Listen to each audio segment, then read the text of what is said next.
الشمع أركفوني السلام عليكم ورحمة الله وبركاته أكمي جرتو نجيني بدأ أردفتوني channel الدكتور قبيتو يبندمت كيسانو يبقى جرتني نجايا في بركة ربي بام jadi akka ajaa'ibatti zana fatah jadi sinirra hajiraatu jecha erga walirraa banne turree jirraan ramadaana dura yoo zamuuni kana turree jira jechuu bakka haga walitti hin deebine warri subscribe na gootan akkasuma ammallee xiqqishu wayillee sotayina beektan amma akka ajaa'ibaatti deebi'een jira kana booda oolmaa fi bultiin social media irra jechuudha inshallah fedha rabbiitiin kana fakkaata oduu haaraa wanta addis reaction illee inshallah guyyaa muraasa booda itti seenu heda waan ta'eef warri immootinu channel kanaaf haaraa taatan subscribe share like gochuun jajjabeessaa na cina dhaabbadhaa jechuu barbaada baga gara channel Dr. Gabbee dhuftan unkan danaa matachu welcome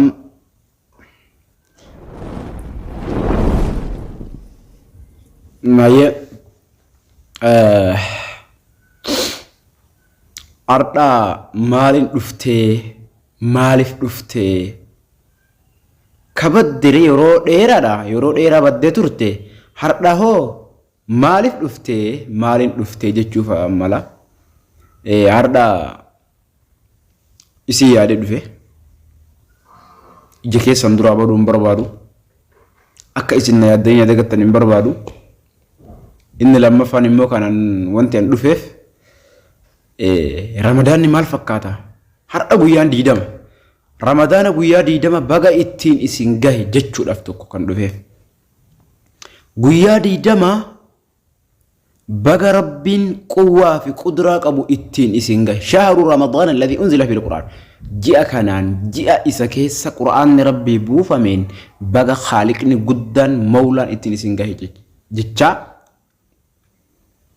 waan ammoo fuundura keessanii yeroo dheeraa badeef na hoffolchaa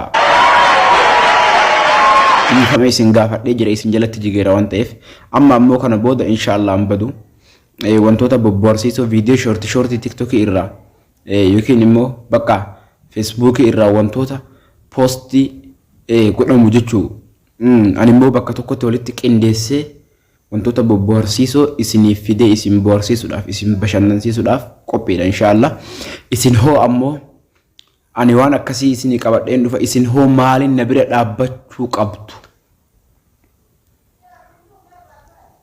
wanti isin na bira dhaabbattaniin mallaqa akkaawuntii keeyyatti na gottanii jechuu son taane subscribe gochuudhaan viidiyoolee ani hojjedhu naaf laaluudhaan shir naaf gochuudhaan namoota irratti jechuu akkasuma like gochuudhaan na bira dhaabbattan subscribe ammoo fi godhuu qofa son taane namallee goosibsanii na bira dhaabbattan anillee yoos cimee hamilee godhadhee isiniif daddalaga irra deddeebiidhaan jechuu na cinaa dhaabbadhaa na cimsaa maaliidhaaf yaadhiiro nutu waliif wali waan ta'eef warri soddaa dhufanii subscribe naaf hin godhan yookaan immoo ijoollee youtuberoota oromootii hin godhan youtuberoota oromoo kan guddisa oromoma kan nafxanya ka warra soddaa guddisa jechuudha kennumatu guddisa waan ta'eef anilleen hawwiin kiyya kaayyoon kiyya youtubera gurguddaa ta'uudha waan ta'eef youtubera gurguddaa ta'uudhaaf ammoo yoo isin na cinaa dhaabbattanii koomentiidhaan viidiyoo an dalagu irratti yaada naa kennitan yoo wanti ani dalagu sun wanta sirrii hin taane ka ta'u taate bakka kanatti sirreeffadhu naan jettanii na cinaa dhaabbachuudhaan na deeggartan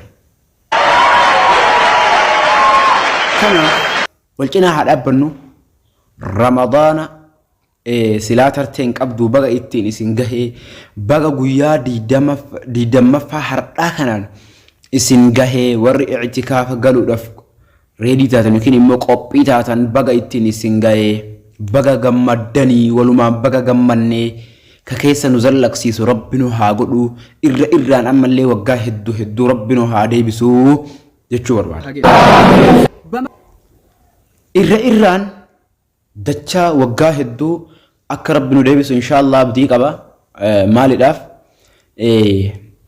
bultii kurnan hafte kana keessa akkuma rasuulli rabbii marxifatanii gara masgiidaa galan nutis khayrii dalaguudhaan khayrii yaaduudhaan khayrii nama qabsiisuudhaan khayrii qabachuudhaan nama qabsiisuudhaan cimnee jabaachuu qabna.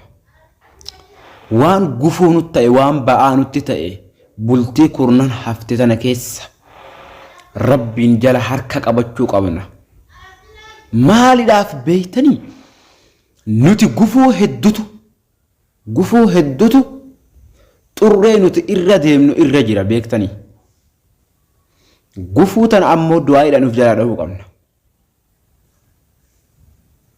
Du'aa'i cimsinee akka rabbi diinota keenya isaan cabsee waan isaan yaada isaan ittiin deemaa jiran kana rabbi harkaa fashaleessu du'aa'i sirrii dhugaa rabbi gochuudha qabna. Ajandaa zammoonii kana jiru agartanii mootummaa kana finqilchuudha kaayyoon isaanii maalidhaaf waan inni Oromoo leellisuuf qofa jibban. Nuti ammoo nama maqaa Oromummaatiin qeeqamu jeeqamu ittiin dhiifnu abbaa fedhee haa ta'u jechuudha. Inqaanfatanii isaan qooyan kana dhibu bara inqaanfatanii giza dhakaa kararratti guuran shiimin isaan hin qabu.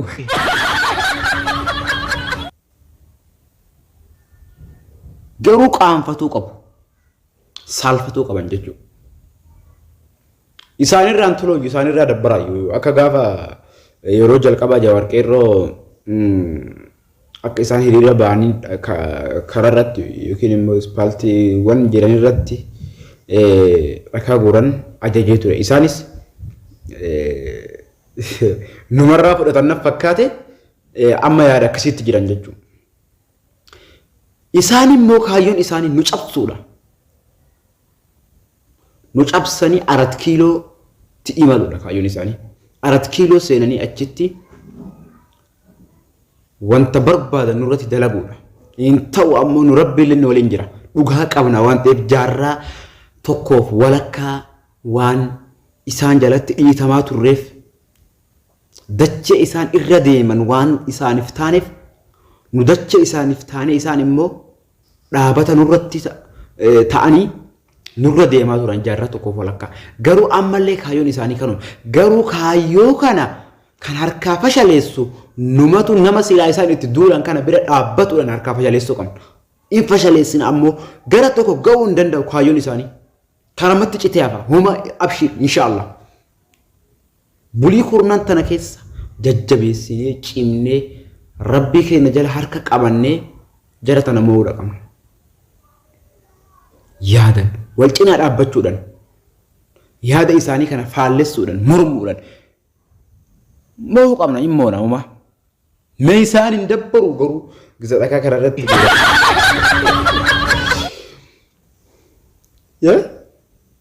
isaan ummaa nuun qaanfatanii hin saalfatanii. Muudii biraatiin dhufu qaba malee muudii akka keenyatiin dhagaa kanarratti guuranii jiraatu. Muudii biraatiin dhufan isaaniirraa bareeda bar. Istaayila biraatiin jechuudha. Istaayila nuti kaleessa wayyaan ittiin moonen har'a nu mo'uu barbaadan hin danda'u.